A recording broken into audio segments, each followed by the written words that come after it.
Namaskar, right here on CNN News 18. My name is Vijender Singh. It's a Wednesday evening. We're bringing you all of the country's top stories, but we're keeping a focus on this show on all that is important from the election perspective. The big election story today, Congress leader, key leader of the INDI opposition, Rahul Gandhi, in Wayanad today, landing by helicopter, conducting a roadshow to file his nomination from and for the Lok Sabha polls. This is a seat, remember, that he won from in 2019. He's represented the seat over the last few years. Now, he held a massive roadshow, as we told you.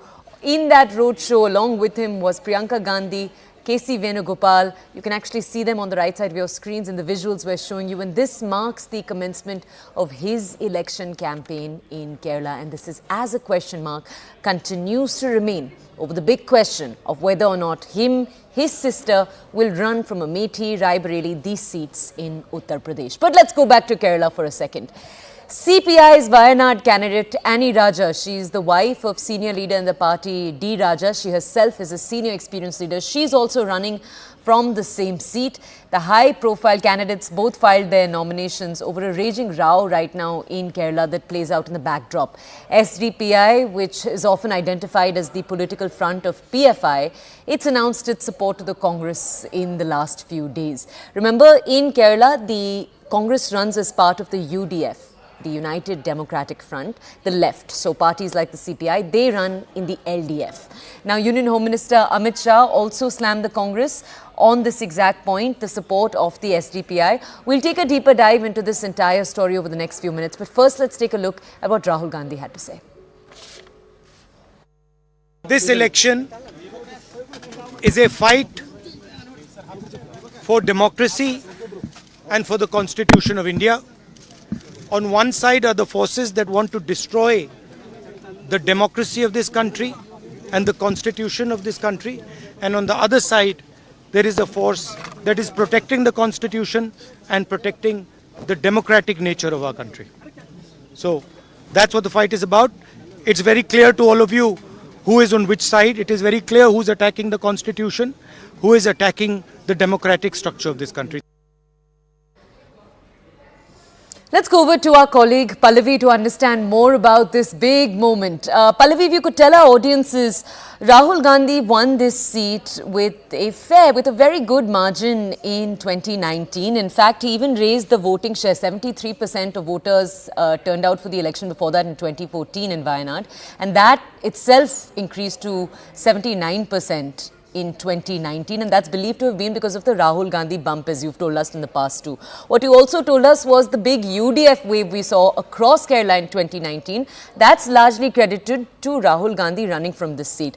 This time, the Congress doubling down on this place in Kerala in particular. You've told us it's part of the importance in maintaining that southern bastion set for the Congress. It's a do or die for them in these southern states. They need to keep these states. Can you tell us more? Well, the interesting tidbit over here, Toya, is that whenever the Gandhi family has been a little bit of dip in their political fortunes or they faced a political challenge, it's South which has really bailed them up. For example, Chikmagalur for Indira Gandhi, Bellary from Karnataka for Sonia Gandhi, and of course Wayanad for Rahul Gandhi, and this especially in 2019 when he lost out from Amethi, which is, of course, considered to be a family bastion. Wayanad was also chosen for a specific reason because it is considered to be a cakewalk for any Congress leader. It is totally a Congress bastion. And, the Congress had an alliance with a Muslim League over there. It had a large amount of minority population. So for for anyone from the Congress for that matter, Toya, but especially if you belong to a Gandhi family, it's not going to be much of a difficulty to win from Wayanad, which is why despite the speculation on whether he will or will he not contest from Wayanad this time round, the Congress didn't want to give up on a southern constituency, considering the fact that the Congress, in stark contrast to say North, is done much, much better and on a better situation as far as South is concerned. And that's one reason, while there's a suspense still continues over Amethi, Raebareli, whether Rahul Gandhi is going to be contesting from there, he is, of course, decided to opt for Wayanad. The Congress has been accused of being a South party. They are in power in two main big southern states of Karnataka and Telangana. The maximum number of the Lok Sabha MPs actually comes in from Karnataka, a couple from Tamil Nadu, and of course, Kerala. That's one reason why he would not want to give up. But I still think the big question and suspense is, when will the Congress decide who is going to be fighting for Amethi and Raebareli? And will Rahul Gandhi also contest for one of those two constituencies? Okay, Pallavi, if I could just ask you to stay with us. Let me just tell our audiences.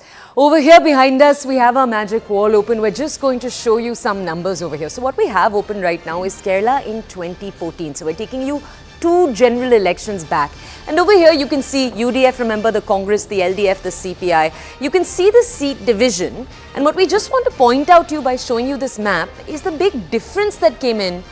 You can see the sweep of blue when Rahul Gandhi announced that he would be running. And let's now take a look at the seat, as you can see over here, of Wayanad. Wayanad is up here. It's a seat with huge minority population. So you've got a significant Muslim population at 40%, a Christian population at 20%. Some of the key issues here over the last few years, and we'll go to our reporters to talk a little bit more about it.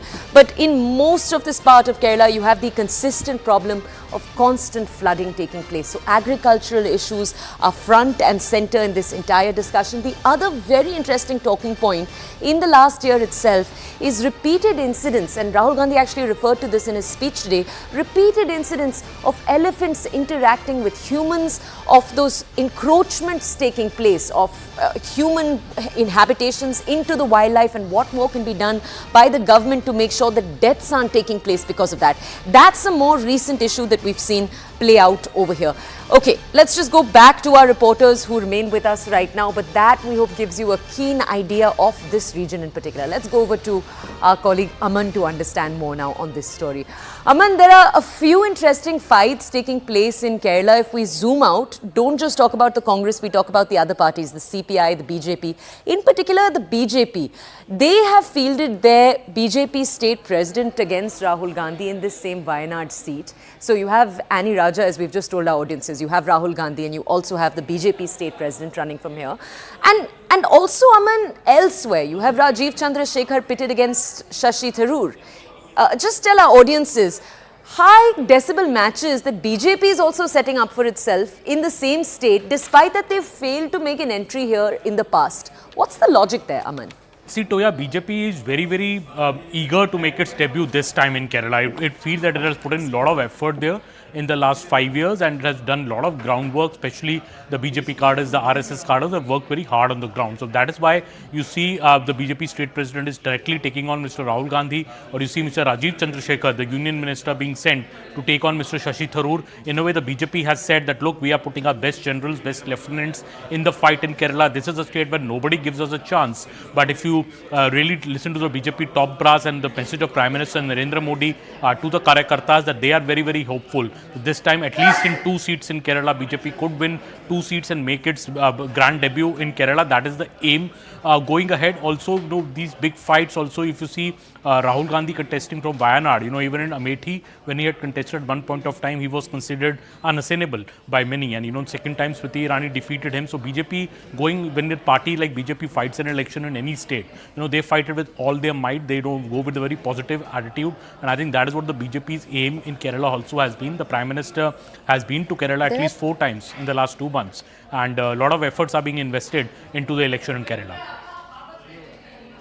Okay, Aman, just stay with us. Let's go over to our colleague Shireen, who's also with us. Let me tell our audiences, Shireen has been on the ground in Wayanad through the day today, bringing us ground reports, bringing us the mood on the ground. Shireen, you pointed out to us the thousands of people who came to greet Rahul Gandhi on the ground. Can you tell our audiences, Shireen, when you talk to people in Wayanad, how do they believe the last 5 years have looked like? Do they believe that Rahul Gandhi was a parliamentarian who was present for them to listen to their plights? And what are the key issues? Well, there's no doubt that the vote base for Rahul Gandhi is only getting stronger here. But at the same time, there have been criticism that is coming in for Rahul Gandhi. That he has in fact been absent when this particular constituency has been reeling under a number of issues. One is, of course, how the human-animal conflict is going on here. A number of lives have gone because of this incident. We have seen how the animals have been been roaming around and been taking the crops here. It is affecting the farmers. Not just that, it is affecting the tourism also because of the kind of situation that Wayanad is dealing under right now, because of which a number of curfews have also been put in place here. The tourism has been affected in Wayanad, and in these crucial points, it seems Rahul Gandhi was not present here. We have seen a huge crowd that was gathered there. They all have been saying that they do support Rahul Gandhi, they do support the UDF candidate from Wayanad. That is also because in last 3 years, the candidate from here has always been winning, has always been UDF because of the support of the Indian Muslim League. But this time, there is going to be a bit of tough battle for Rahul Gandhi, because there are two other prominent faces that is contesting against him. One is, of course, the LDF candidate Annie Raja. Apart from that, the BJP state president of Kerala, K. Surendran, is in fact standing against him. Now, interestingly, Wayanad, there are about 7 assembly segments in Wayanad, out of which 2 of the segments are a left bastion. So they are hoping that they are dependent on these constituencies. The major chunk of the votes could be coming for the LDF from these areas. But at the same time, the crowd today that has gathered here also have been saying that the popularity of Rahul Gandhi has not diminished, though there are criticism that is coming against him. So we have to, of course, see whether this crowd that was gathered here today, whether they actually will turn into votes or not, because last time in 2019 he won with a margin of 4 lakh votes. So will he be able to continue? That is something that, of course, we have to wait and watch for. Okay, Shireen, stay with us. Let's go back to our colleague Pallavi to understand a different factor here. Pallavi, we're coming to you now to understand the larger I and DI picture. The big story here, obviously, is the CPI versus the Congress enemyship of sorts we're seeing play out locally on the ground, with Annie Raja pitted against, and Annie Raja is the wife of a very senior leader. She herself is a very senior leader in the CPI. She's pitted against Rahul Gandhi, and this is something that leaders from the CPI have frequently pointed out. They've said to the Congress, don't put your candidate in this region. They did it back in 2019 too. Pallavi, can you just tell our audiences, the Chief Minister of Kerala making multiple pointed statements against the Congress and Rahul Gandhi in the last few days. We know, you've told us many times, that these parties have agreed that in states we are against each other, nationally we are together. But how then should we read the Chief Minister's attack? Well, it's pretty much the same thing, isn't it? I mean, the Congress has always made it clear that we are friends in Bengal, we are allies in Bengal, but in Kerala, we are bitter opponents. I mean, who's fighting for the space as far as Kerala is concerned? It's Congress versus the left. So this time round, the Congress will hope to come back to power whenever the state elections are held. And over there, the CPI, D. Raja's wife being set up against Rahul Gandhi is something which is explained by the Congress on the face of it. But if you look at behind the scenes, I think the decision of the CPI to field Annie came as a bit of a shock and a bit of a setback, because it's very clear that the CPI has decided not to make it a soft battle. They put up someone who's a high profile and someone who's also very, very close to, of course, maybe possibly go and campaign over there for his wife. And, when you campaign elections, of course, you're going to criticize your political opponents. And in this case, it's going to be Rahul Gandhi. How do you explain this to the voters? I mean, the voters may not understand that, okay, we are friends in one state, we are not friends in another state. They look at the entire picture over here. D. Raja criticizing, you are seeing the CPI or the left government criticizing the Congress party, why even contesting for Wayanad, you're actually helping the BJP. But you also see all of them holding their hands together, like we saw them on Sunday at the Ramlila Maidan. So how will you convince the voters, and how will you counter the BJP's narrative that these are unlikely or strange bedfellows who've come together because they are driven by one large goal, which is to get rid of the BJP? Okay, we'll just play out for you, our audiences, what it is that Annie Raja, who remember is the CPI candidate from the same seat, Wayanad, what she had to say. Take a look. SDPI has extended their support to the Congress candidates, Congress party. How does the left see this? Because the BJP and the left right now are attacking the Congress party. We are telling why we are contesting and what is our position of this entire related issues related to the country, particularly of these fascist forces, which is the biggest threat to the democracy and secularism and our constitution itself. So we are explaining to them, and people are understanding that, and they recognize our struggle and fight against fascism. What is your message to Rahul Gandhi today? He's also coming to file his nomination. Both of you are filing the nomination on the same day. What is your message? Best wishes. Best wishes. All the best is what you're saying. Yeah. Okay. The PFI has been banned 1 year back because of their activities, anti-national activities, terror activities, training of goons, killing of Hindus and Christians, and threatening Hindus and Christians, demolishing temples and churches. So the banned PFI, their political party is now supporting the Congress party. I would like to ask Mr. Rahul Gandhi ji, this is your national level policy? For vote bank, you are compromising the national interests. So Rahul Gandhi and Congress party is compromising national interests. The SDPI yesterday has announced that they will be giving their support for the UDF candidates. No, we didn't ask support from anybody. That we clarified. Just now I told the media also.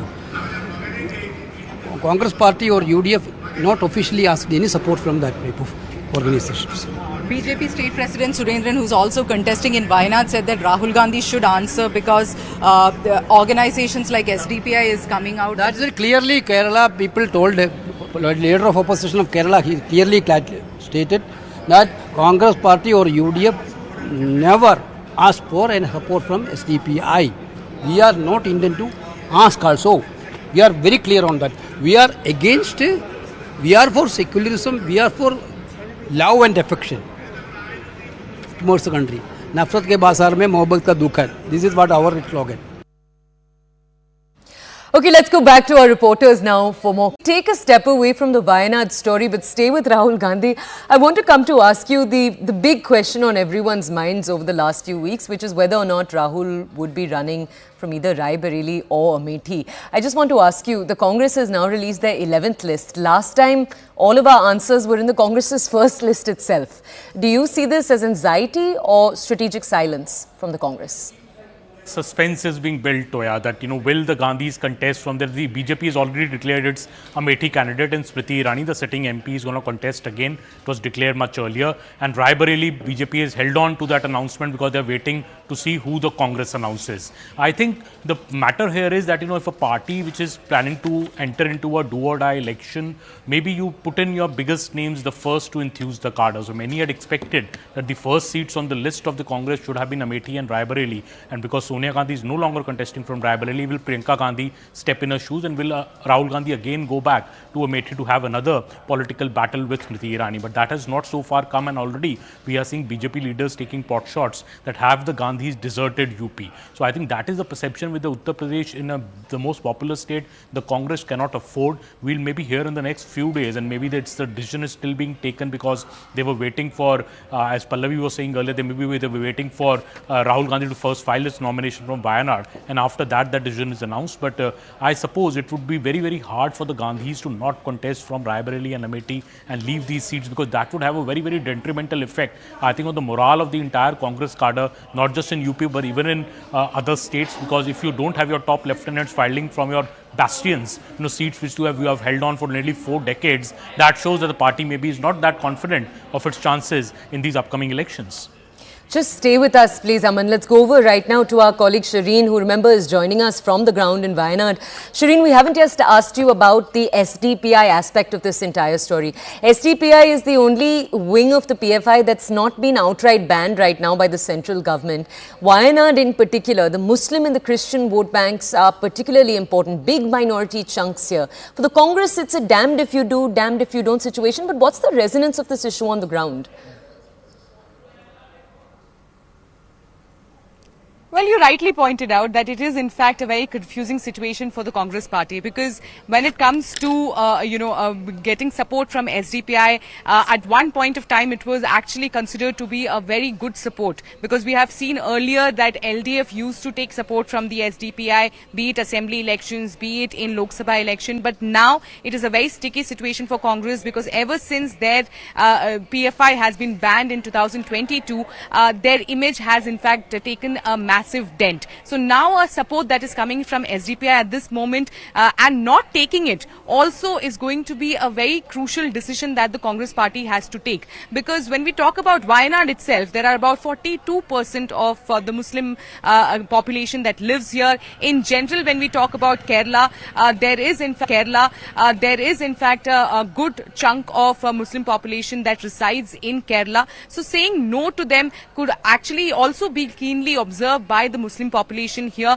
But if saying yes to them, that could actually make enemies to them in the vote base. When we talk about the Christian vote base or the Hindu vote base, that is of course going to dent if they say yes to the support that is coming in from the SDPI. So they are in fact in a very big soup right now. They though they are clarifying that they have never sought any support from the SDPI, and it is up to an organization if they want to support any political party, but they have officially not sought any sort of support from the SDPI. But interesting here is that the left is also attacking the Congress party over the support that has been extended by SDPI, because left at one point used to take support from the SDPI, be it the municipal corporation elections or the assembly election, but now they have taken a U-turn and is now in fact taking pot shots at Congress party for the kind of support that they are getting from the SDPI. So clearly a lot of war of words that are going on, interestingly, between the left and the Congress, when they are very much part of the India alliance.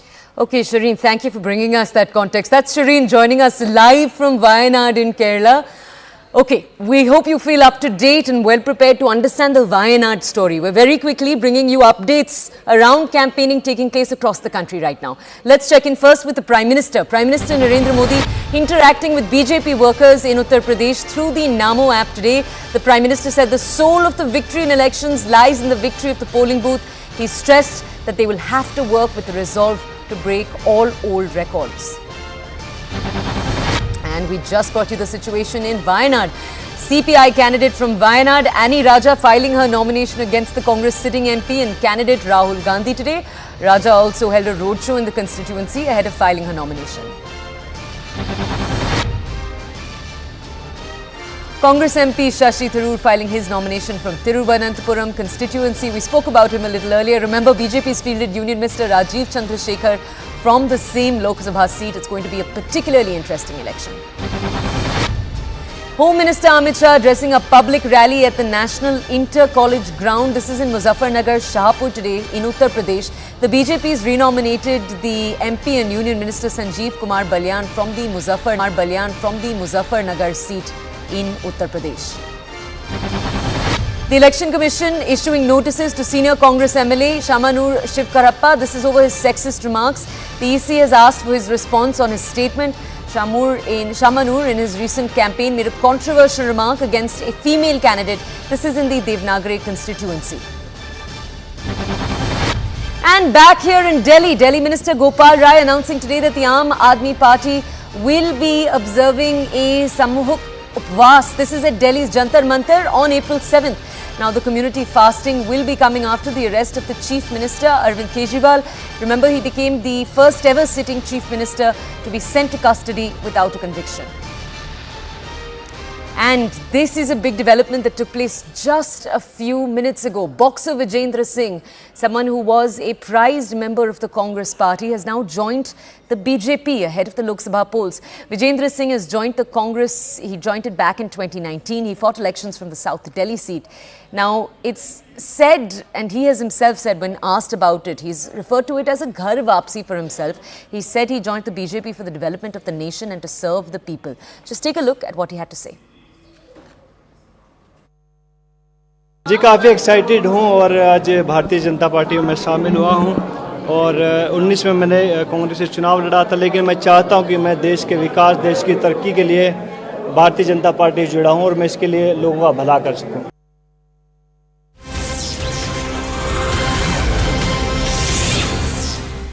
Okay, and we have responses coming in on the story. Let's take a look right now. NCP in Maharashtra criticizing the boxer Clyde Castro in specific, asking if this will now ensure the justice for women wrestlers who are fighting against Brij Bhushan Singh. You will remember the WFI chief Brij Bhushan Singh, who's had a number of female wrestlers come out. These are award-winning wrestlers come out and lodge their protest against him. They've accused him of different things, sexual harassment being the top allegation against him. You remember this entire story played out last year itself, with multiple boxers coming out in support of these women, other sports people also coming out in support of these women. Now we'll go over to our colleague Payal to understand more on this story. Payal, we've of course spoken to you and our other reporters earlier in the day too, when we first knew or came to know that he would be making this shift. And the immediate question of what the BJP stands to gain, what the Congress stands to lose. For the BJP, he's a big Jat face, and so it'll matter a lot in Haryana. Can you just tell our audiences, he's also someone who's a very, very vocal Congress leader in the last few months. This question that Clyde Castro is asking, has he made statements, has this boxer made statements in the past in support of the female wrestlers? Have we seen that already take place? Will it be a change of stance for him then? Well, it's a very interesting question that you asked, Toya, because, Vijender Singh was seen by the side of Priyanka Gandhi Vadra when she went about asking questions, in terms of what the government was doing as far as the fate of the wrestlers was really concerned. So he was somebody who was seen as a face of that. Now, having said that, the way in which the situation really stands, Vijender Singh's joining has shocked quite a few people, including the fact that there was no murmurs within the political circles of the BJP also in terms of bringing him on board. And the BJP, it seems, has long-term plans for him, given the fact that seats have already been declared as far as the current election of both Delhi and Haryana seats are really concerned. But can the Sappan party really bring him on board as far as the upcoming elections to the Haryana Assembly are concerned? That remains to be seen. But Vijender, like you mentioned, is an important face that is brought to the fore. The sentiments of the Jat. He's going to be somebody who's going to be blunting the attack as far as his wrestlers are concerned. Because a pointed question was asked to him today, saying that, would you then oppose Brij Bhushan Sharan Singh's candidature as a Lok Sabha candidate? To which he replied very, very diplomatically that he'll wait for the party to give him instructions as well. But, without a doubt, he said that he would be there. He's always stood for the cause of the players. And he would be there for the cause of the players and continue to do so. He said, जो सही होगा और जो गलत होगा उसको गलत और सही बताऊंगा. मैं हमेशा से खिलाड़ी था और हमेशा से खिलाड़ी रहूंगा. So that's what Vijendra's defense really has been. But, just about 24 hours ago, before he joined, he was seen, retweeting Rahul Gandhi. And in politics, they say that nothing can be permanent. So it's quite interesting to see what has really transpired. Thank you, Payal. Let's just take a look at what Clyde had to say right now. Take a look. Boxer Vijender Singh, now that you have joined the Bharatiya Janata Party, will you bring justice to our women wrestlers who are fighting against Brij Bhushan Sharan Singh? Or has the BJP declared you a technical knockout loser? Your silence from here on will only be shameful. Okay, let's head into a quick break. We hope you feel these last few minutes have left you more prepared. In the next few minutes, we'll be taking a look at more election stories on the other side. Do stay with us.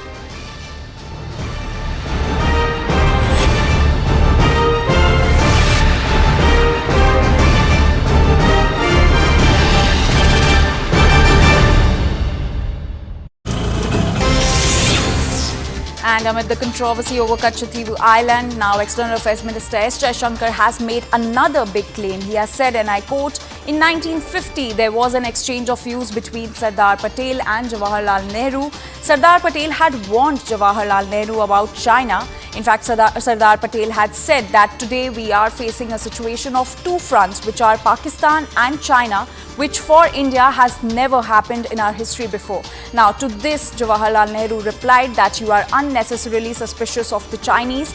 And in fact, S. Jaishankar also said that there was a time when Jawaharlal Nehru said that India is second, China comes first. Let's listen in. In 1950, there was actually an exchange of views between Sardar Patel and Pandit Nehru on the issue of China. Okay, this is the last few months before Sardar Patel passed away. Sardar Patel warned Nehru, saying today with the change because communists had taken power in 1949. He said, today we are facing a situation of two fronts, which for India has never happened in our history before.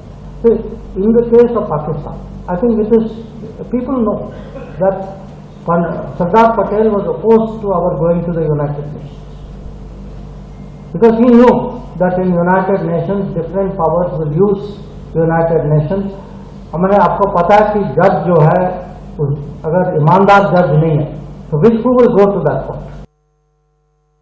And CNN News 18's Abhishek Jha is now joining us on this story. Abhishek, so that's a big remark that is coming in from the External Affairs Minister, which actually proves that the Congress couldn't foresee the border challenges. Of course, we have all talked about how Pandit Nehru, or the first Prime Minister of India's vision regarding China was flawed, in the sense that he trusted more on China and he thought that a neighboring country with such a huge geographical and other parts, that should have been given priority, and that was one of the reasons why India supported Chinese permanent seat in United Nations Security Council as well, and that despite the fact that there was not a consensus on the issue. There was Home Minister Sardar Patel who would oppose such views and who had tried to place in the center India's international interests first. So there is a clarity, and since then there have been multiple research papers and multiple opinion that has been expressed that this is where first Prime Minister of India did not foresee that probably in future China would come back to India, not in a friendly way or not in a kinder way, but rather in a more harsh, more competitive and more challenging way, which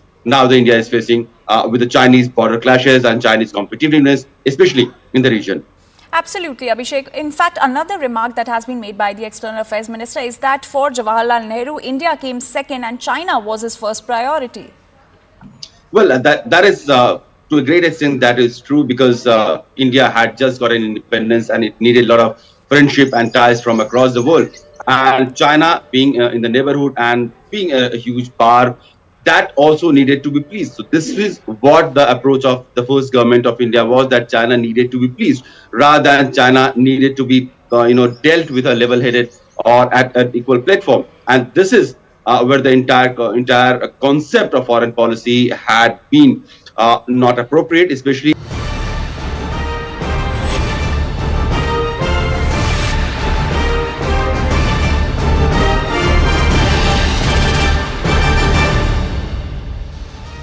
Welcome back. You're watching Setting the Election Agenda right here on CNN News 18. We're now taking you to the state of Maharashtra, which, remember, right after Uttar Pradesh in terms of seats is the second most important. It brings 48 seats to the table, and the INDIA, their battle over seat sharing only intensifying further during a key meeting at Sharad Pawar's residence today. Remember, there are alliances on both sides in Maharashtra, Mahayuti and Maharashtra Vikas Aghadi. We're talking right now about the MVA. Now, the Congress is refusing to budge on Sangli, Bhiwandi, South Central Mumbai. Now it wants to fight on all three seats.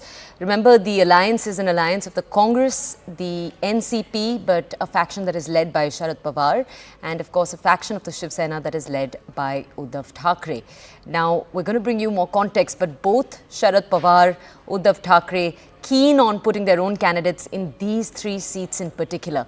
Let's go to our colleague Vinaya to understand more. Vinaya, can you tell us more about the most recent set of disagreements? But can you also tell us what's so special about these three seats in particular? Why is this where they're not being able to see eye to eye? Well, Toya, let us firstly give you some background. With respect to these three seats, why there is a renewed tussle is because the Congress feels that the language that has been used by Uddhav Thackeray has been a bit aggressive, and that it does not really want to relent on the seats where it has stronghold. So let us come to each and every seat constituency wise. What did Uddhav Thackeray say today? You can either be friends or you can fight. There can be no friendly fight, thereby completely negating the possibility of any friendly fight on all these three seats, which means that he continues continues to maintain that the Uddhav Thackeray Sena will fight on Sangli seat as well as on Mumbai South Central.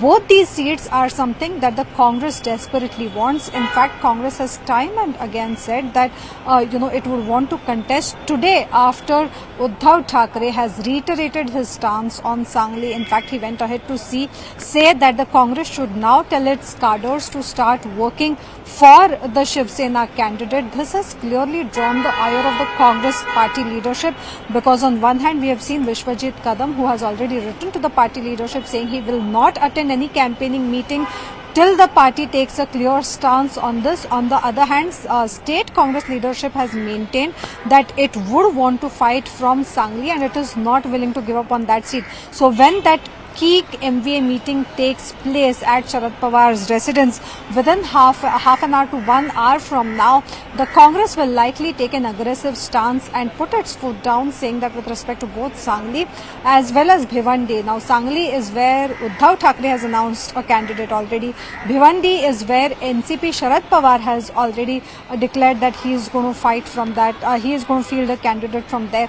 Both the parties have not relented, and yet the Congress says that it is not in a mood to adjust on any one of them. While Uddhav Thackeray has today said that the Congress should take Mumbai North and Mumbai North Central, the Congress feels that both these are losing seats and it is willing to swap Mumbai North with Mumbai South Central for Varsha Gaikwad, where the Shiv Sena Uddhav Thackeray faction is not willing to let go of, and from where Anil Desai's candidature has already been announced. All these three seats will be freshly discussed again.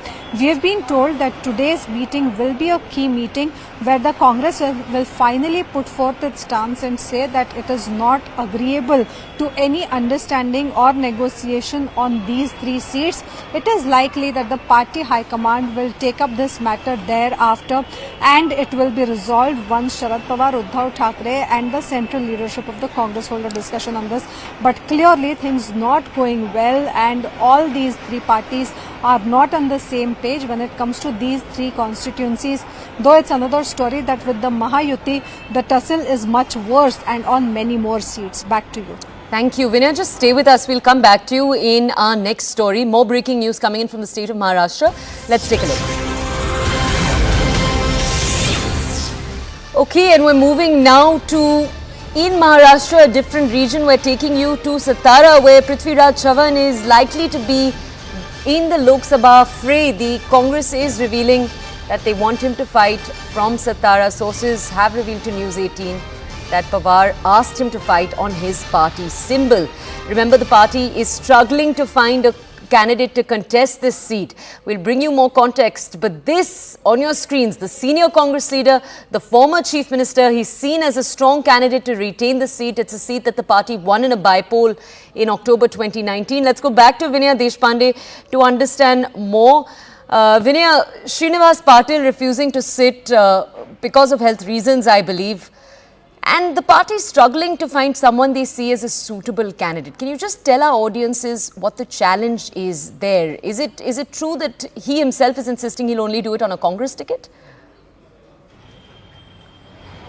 Well, the challenges are two. Firstly, it's a sitting seat for the NCP Sharad Pawar group, from where Srinivas Patil is the MP. Srinivas Patil, who doesn't want to field himself for this election for citing health reasons, but he wants his son to fight the election.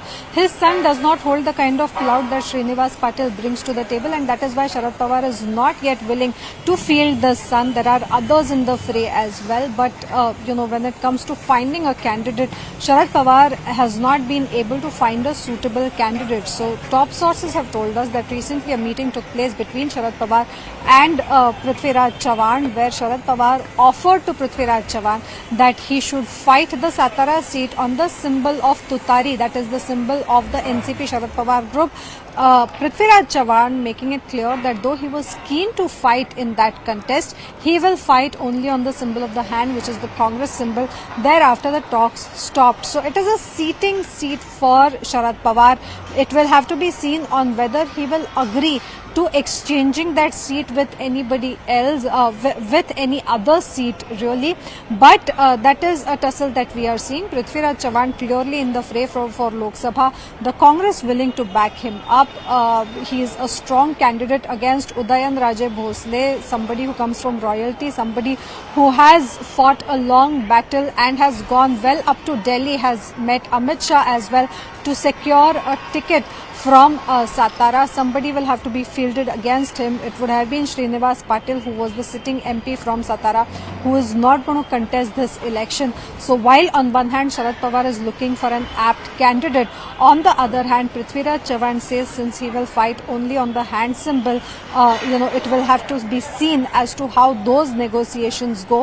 If Sharad Pawar agrees to let go of that seat in lieu of some other seat, or if there is any other negotiation that comes ahead from it. Back to you. Thank you, Vinaya. Okay, for our audiences, we're going to stay in our next story in the state of Maharashtra. An established name in the world of politics and governance, Union Minister Piyush Goyal is going to be facing his first electoral test in the upcoming Lok Sabha elections.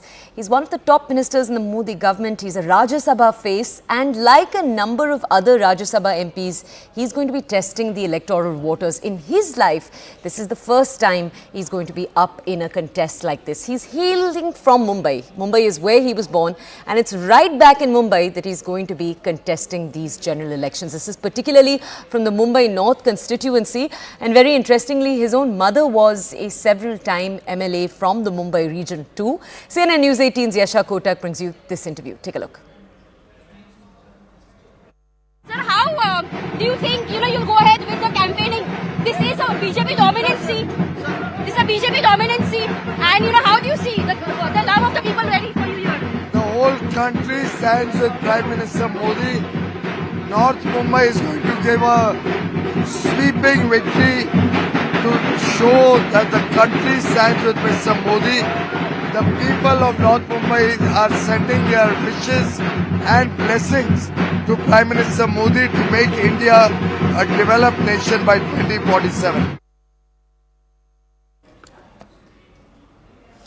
And now we take you to a particularly interesting story in Maharashtra itself. CNN News 18's Mayuresh Ganpate spoke to the NCP candidate for Baramati, Supriya Sule. Remember that Supriya Sule is going to be running against the candidate's wife of Ajit Pawar. Sule is the daughter of Sharad Pawar. This is a Pawar versus Pawar face-off in many ways.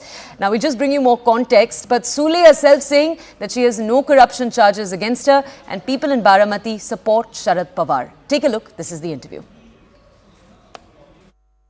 What is your vision for the Baramati now? Because you are representing Baramati since quite a long time. Your father was representing the same constituency. And whenever we talk about Baramati, everyone says it's an ideal town. Everything is here. So what is your vision for Baramati now? You have to constantly change and evolve. That's the beauty of development. You have to, of course, take it to the next level. And I'm so happy and proud that last 60 years, Mr. Pawar got elected from Baramati in 1967 for the first time. And people have been extraordinarily kind, supporting, loving and caring towards us. And we are blessed because Sharad Pawar is Baramati and Baramati is Sharad Pawar. My political question to you is that every time whenever we have seen the national picture, the BJP leaders have always raised the question, they have alleged about the corruption and they have taken the names of the leaders, especially say Ashok Chauhan, Ajit Pawar, and now all those leaders are in BJP. What is your take on that? I don't have a take. I think Nirmala ji has already replied to that. I think the Honorable Finance Minister of India has clarified what their stand is. So I think I really don't need to say anything about it anymore. As you said, and we were discussing about the family, you have been challenged by your family member. How do you see this challenge and how basically you see the other party's chance? Because continuously they are targeting you that you have not done any work, the development work has not been done. So how do you see this challenge? I get very amused when they say that because we were all on the same side. Yeah. So, and all the MLAs were ours. So when they talk about me and my development, it reflects on the MLAs also and our Jilla Parishad members, because we were all on the same side. And just because 6 months we are apart, suddenly I can't become evil, right? Exactly. So I find it really funny when they say that. We are in battlefield of Baramati where Supriya Sule has been challenged by none other than Sunetra Pawar, who is a wife of Ajit Pawar. To know the pulse of ground zero, we are here in Baramati and we have been joined by few youngsters, and we'll go across to them, we'll ask them what are their expectations, what do they feel and what exactly they have to say and what do they expect from their next MP. क्या आपको लगता है कि बारामती का विकास पूरा हुआ है? अगर हाँ तो कैसे, अगर ना तो क्या और होना बाकी है, या आपको लगता है कि ये चीज होनी चाहिए? जब आप बाहर के शहरों में जाते हो और देखते हो, जो कंपैरिजन तो कभी ना कभी किया होगा आपने। हमें बाहर के लोग बोलते हैं कि बारामती का विकास हो रहा है, पर सिर्फ बारामती का ही हो रहा है, मीन्स उसके अलावा ज्यादा विकास नहीं है। It's time for a quick break. On the other side, more of the country's top stories. We'll see you in just a few minutes.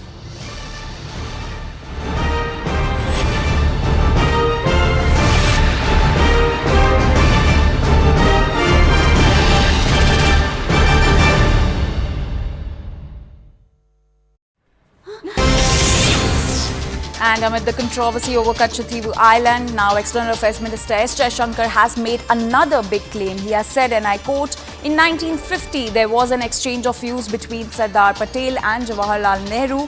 Sardar Patel had warned Jawaharlal Nehru about China.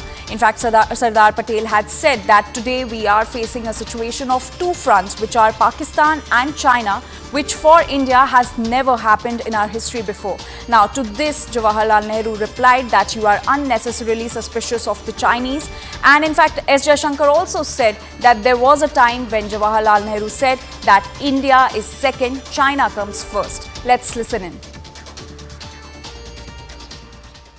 In 1950, there was actually an exchange of views between Sardar Patel and Pandit Nehru on the issue of China. Okay, this is the last few months before Sardar Patel passed away.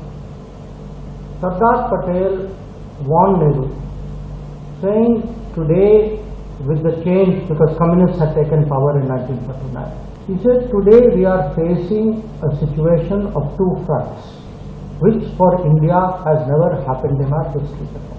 In the case of Pakistan, I think it is, people know that Sardar Patel was opposed to our going to the United Nations, because he knew that in United Nations different powers will use United Nations. हमें आपको पता है कि जज जो है अगर ईमानदार जज नहीं है तो who will go to that court? And CNN News 18's Abhishek Jha is now joining us on this story. Abhishek, so that's a big remark that is coming in from the External Affairs Minister, which actually proves that the Congress couldn't foresee the border challenges.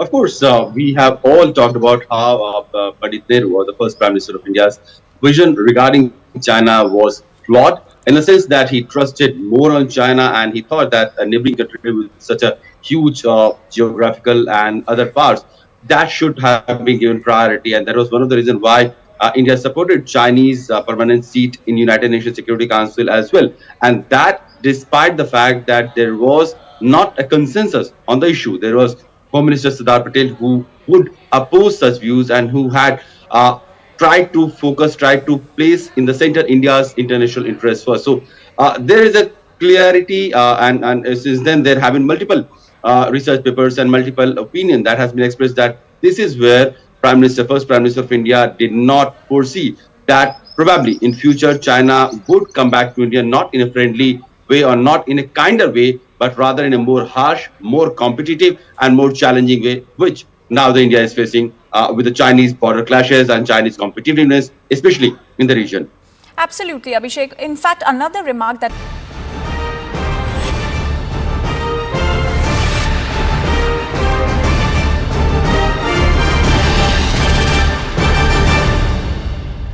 Okay, welcome back, you're watching Setting the Election Agenda right here on CNN News 18, and we're taking you to big news regarding the BJP. Let's take a look. BJP all set to launch its Sankalp Patra next week. So its manifesto and what the key points are going to be. We'll have all the details for you. Party sources are saying the focus is on the vision document, and within it, they're looking to grab the focus on youth, women and farmers. Remember, we've heard that before. In particular, poverty, youth, women and farmers. So the poor, the youth women and farmers. We've heard this before too, so we'll go over to our colleague Payal to understand more. Payal, on our frames right now, the Prime Minister on his right, JP Nadda ji. Just tell our audiences, we've heard this before as we were just telling our audiences, that focus on the poor, the youth, women and farmers. This exact phrasing we've heard before from the BJP. It's a consistent theme we've seen over the last few years. What more can you tell us about the main points that we're going to see today? Well, if you heard the Prime Minister speak about this entire issue multiple times, he has said that Gyan, which is Garib, Yuva, Annadata or Mahila, these are the four crucial vote banks for any political party, and he said these are the four thrust areas for any political party. So you can expect a lot of announcement in the BJP's manifesto to be made on this. The BJP calls it the Sankalp Patra as well. Modi ki guarantee seems to be the central theme as far as this is concerned. And the Prime Minister Toya has already highlighted and told his cabinet colleagues and told various people in the party also of how the focus will be on Viksit Bharat. The Prime Minister speaks about the fact that 2047 is the year by which the entire country needs to be Viksit nation. So whether it's Viksit Tamil Nadu, Viksit Kerala, Viksit Bengal, the Prime Minister has laid roadmap for every possible state as far as this development is really concerned. So it's a very important development that has come to the fore. The Manifesto Committee did have a meeting a couple of days ago as well. The next meeting of the Manifesto Committee will also be tomorrow. Union Minister Rajnath Singh chairs that meeting. There's Nirmala Sitharaman in there. There's Piyush Goyal in there. There are various leaders who are there as part of the Manifesto Committee, chief ministers from various states. So representatives from all states have been included in this Manifesto Committee so that, you can actually gauge the sense on ground, understand from people within the state units as to what the demand of a state really is and what would they really want to see in terms of development. Because remember, what can be relevant in Kashmir might not be relevant in Kanyakumari. What might be relevant in Gujarat might not be relevant in Assam. So all of these things, taking the larger interests of the people in mind, because remember, this is a historic third term that Narendra Modi is looking at. He's already given them a target of 400 plus. But what will it do for the people? The aspirations of the people is something which the BJP ruled NDA government has often spoken about. So that's going to be the thrust as far as that is concerned. 19th is when the first phase of elections take place. So the BJP is expected to release their manifesto by sometime next week. And in that manifesto, you can expect, when the manifesto is announced, you can expect top leaders of the party being present. You can even expect Prime Minister Narendra Modi being present, because I remember last time also the Prime Minister did come for the manifesto release at the party headquarters. So they will come and tell the people as to what they really aim to do. And the entire Manifesto Committee has been working overtime. A lot of people have been working, behind the scenes to work this document out, which is very important because it's going to tell you what is going to be there in the store. Apart from issues like, the Uniform Civil Code that have been part of BJP's manifesto in the past, how will you make it a developed country and how will you take forward the aspirations of people? That remains to be the biggest thrust is what we're able to understand. Payal, thank you. Okay, that's our colleague Payal Mehta. She'll tell us more about the key details when we get to see the Sankalp Yatra. Right now, let's move on from the Sankalp Patra to a different story. Let's take you to Rajasthan.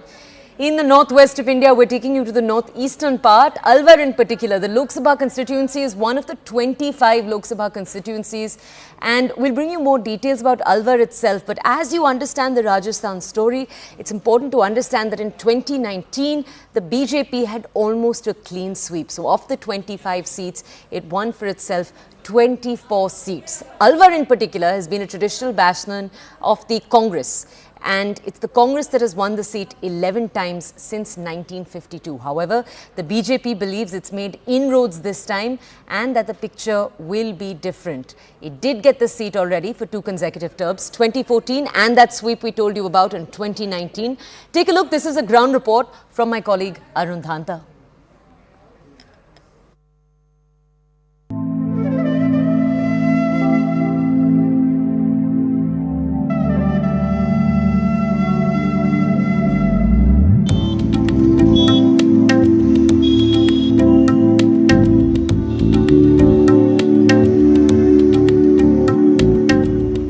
Hello and welcome. You're watching CNN News 18's special election show Constituency Report Card. And in today's edition of the program, we are bringing you another Lok Sabha constituency from state of Rajasthan.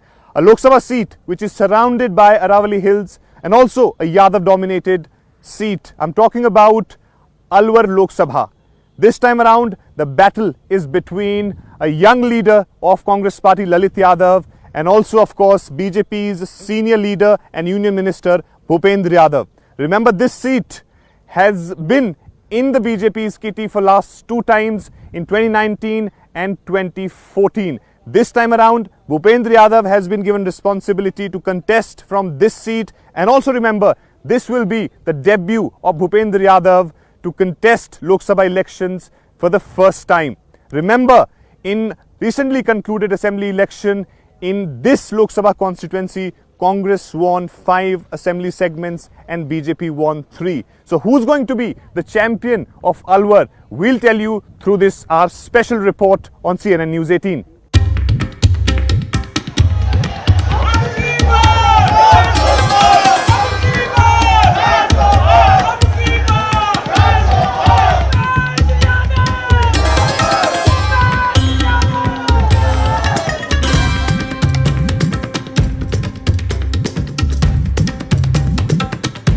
Right now we are in the Government Law College of Alwar, and we have the students of this college with us.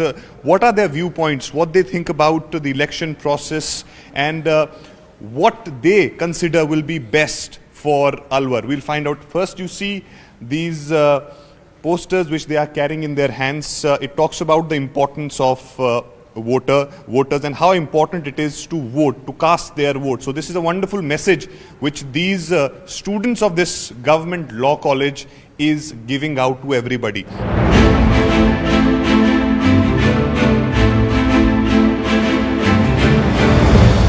Alwar में जो है वो क्या इस बार 2024 के चुनाव आ गए हैं, कौन से ऐसे इश्यूज हैं जो यूथ के लिए, स्टूडेंट्स के लिए इम्पोर्टेंट है, जिसको जहन में रख के वो अपना वोट डालेंगे?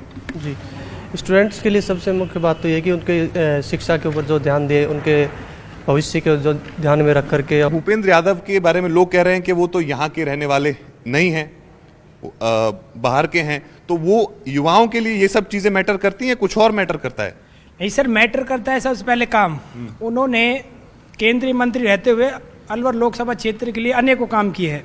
सरकार में चाहे हम जिसको भी चुन के भेजें, वो मेन चीज़ तो महिला सुरक्षा की बात आती है, तो उसके लिए भी एक अच्छे पुख्ता प्रबंध, कानून व्यवस्था वो सही होनी चाहिए। महिला सुरक्षा के नाम पर कैसा देखती हैं आप राज्यों को, या यहाँ पर अलवर में क्या कुछ आप चाहते हैं कि उस तरह की चीज़ें होनी चाहिए अगर आपके जो भी सांसद जिनको आप चुनते हैं, जो भी आते हैं? मतलब महिलाओं के लिए अच्छी सुरक्षा होनी चाहिए। जैसे कहीं भी अगर जैसे कोई लड़की गुम भी हो जाती है तो उसके घर वाले अगर पुलिस में इन्फॉर्म करवाने भी जाते हैं तो सबसे पहले तो पुलिस वाले यही बोलते हैं कि हो सके लड़की किसी के साथ भाग गई होगी।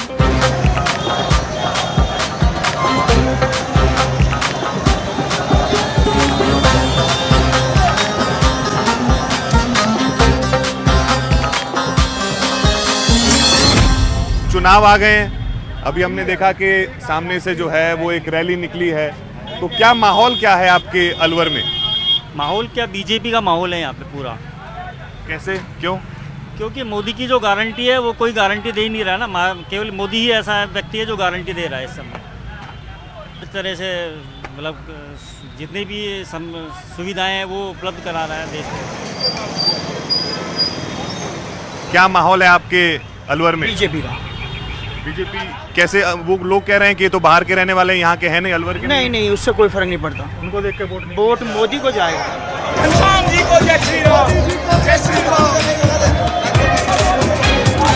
Alwar's Kalakand is world famous, and the shop which is Baba Thakur Das is also very famous in Alwar.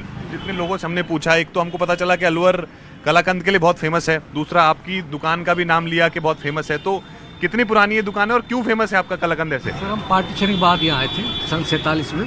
अच्छा। तो सबसे पहले कलाकंद का आविष्कार हमने किया और पहली दुकान हमारी है। जो चुनाव में जिस तरह से नेता हैं, चाहे कांग्रेस है, भाजपा है, इनमें मिलावट है या ये इनमें से कोई प्योर आपको दिख रहा है? अभी तो कुछ कह नहीं सकते इनके बारे में सर, नेता बड़ी टेढ़ी खीर है सर, बोल रहा है टेढ़ी खीर है। भूपेंद्र यादव से उम्मीद है? अब देखो ये मोदी की लहर में तो सब यहाँ पे एक गधे को खड़ा कर दो वो भी जीतेगा। मोदी की लहर है ना, इसमें तो सिर्फ अंगूठा छाप गधा हो उसको खड़ा कर दो वो भी जीतेगा मोदी की लहर में। तो क्या आप गर्दन हिला रहे हैं? बिल्कुल सही कह रहे हैं साहब, किसी को भी टिकट मिल जाए मोदी तो जीतेगा। अच्छा, मोदी कितनी लहर है कि किसी को भी टिकट? बिल्कुल 400 पार है।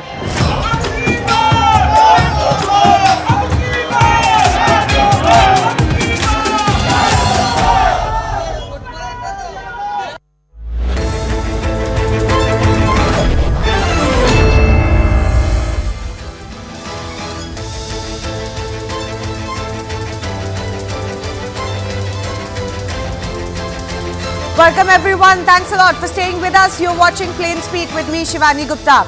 Delhi High Court has reserved its judgment or its order while hearing a plea filed by Delhi Chief Minister Arvind Kejriwal challenging his arrest by the Enforcement Directorate in the liquor policy scam on March 21. Now, lengthy arguments were made in the court by Kejriwal's counsel, Senior Advocate Abhishek Manu Singhi and ASG Raju representing the ED. Now, the latter argued